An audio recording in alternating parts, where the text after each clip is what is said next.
Terem. Terem. Hi folks, Scott from Terem here. Early customer interviews are a special type of customer interview that you use early on to get a really solid, fast understanding of whether your new product, new feature is going to work for your customer. So today I'm going to go through what an early customer interview is, why it's different, what you're trying to uncover, and then some of the specifics of going through running early customer interviews, from planning them right through to doing the interview itself. Let's start with what an early customer interview is. An early customer interview, as I said before, it's a particular type of interview where you're trying to get a broad understanding of the customer in relation to the new product or service you're trying to launch. This kind of interview is really, really good at reducing the risk, your biggest risk, of customers not wanting what you want. What you're trying to uncover in an early customer interview is you're really trying to uncover what's going on for the customer. What does the customer look like? What are they doing in relation to the problem that you think you're solving? And that can be everything from how much they value the problem, what are the priorities they have in their life, how they're currently solving that problem, as well as some of the constraints that might exist. For instance, existing technologies that you need to integrate with, or regulation that's in place, or just kind of like market barriers that might be in place. Now, let's talk about how to run early customer interviews, from preparing right through to analyzing the results. So the steps are: step 1, prepare; step 2, write the interview script; step 3, find the candidates that you're going to interview; then arrange the interviews, conduct the interviews, and analyze the results. Let's talk a bit more about each of the steps. In preparation, this is where you want to work out what's the goal of the interviews that you're running, where are you going to get your candidates from, and when I talk about the goals that you might be looking at, it's things like, are we just trying to understand more about the customer and their problems? Are we trying to understand a bit about maybe pricing? Are we trying to understand a bit about process that's going on?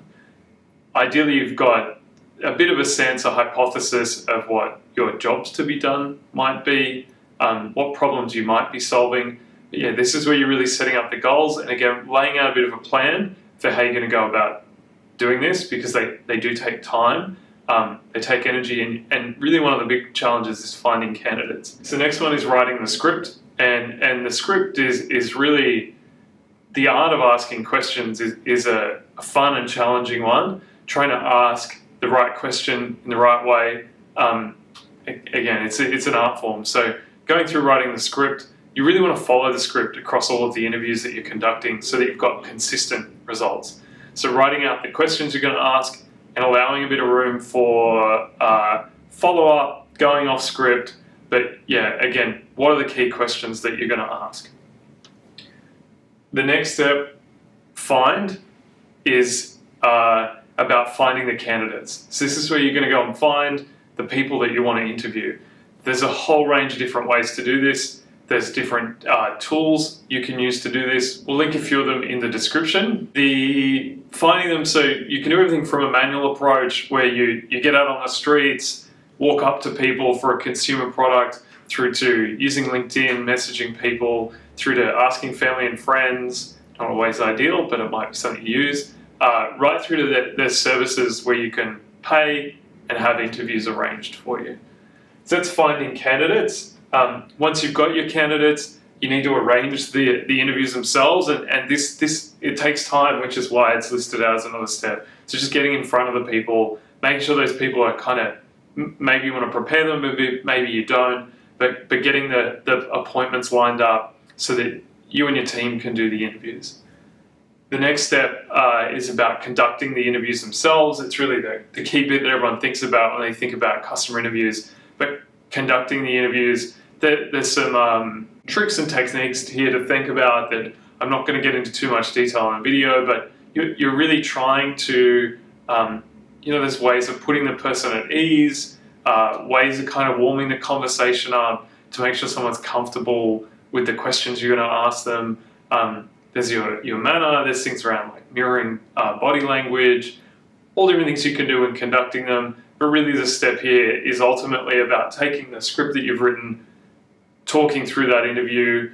You may be using recording tools to record the script and transcribe them so you can read them after, probably taking notes. But yeah, again, conducting the interviews, really about getting in and doing the interviews themselves.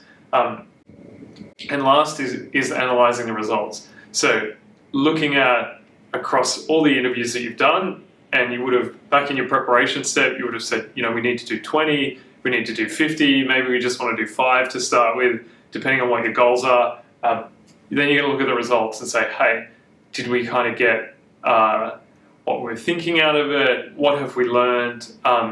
What can we take to the next, to another iteration of this? So don't think of it as kind of a one-off thing. Often it's really an iterative cycle where you do 5 or 10, you start to learn, narrow in on what you're doing, and you go back to the beginning and plan again and go through the entire process again, finding candidates that better match the areas that you want to zoom in on. That being said, you do want to keep some consistency in your script writing so that you can compare and you feel like you're getting similar answers across the board to the same type of question. Now, there's a few kind of little things to look out for in this early stage and areas to focus on, and that would be making sure that you're really asking open-ended questions at this stage, and you're really focusing in early customer interviews on the customer and their world and less on your solution or how you think you can solve their problems. So really trying to understand from the customer's point of view, again, what are their problems,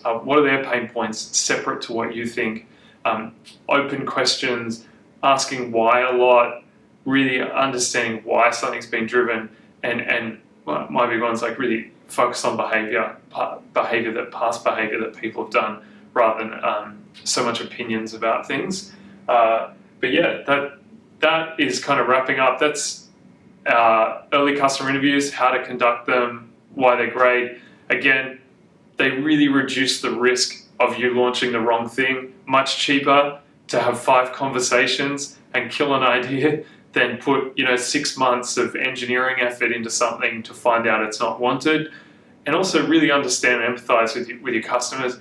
If done well, these sometimes convert into your early adopters, early believers. So thanks for listening to me today. I hope you got something out of it on early customer interviews. We'll have some links to follow-up information, more that you can read down below in the description. Otherwise, looking forward to hearing your comments. And if you like this and want to find out more about product and product development, there's plenty of other videos on our YouTube. Check it out, and don't forget to subscribe if you like it. Thanks so much.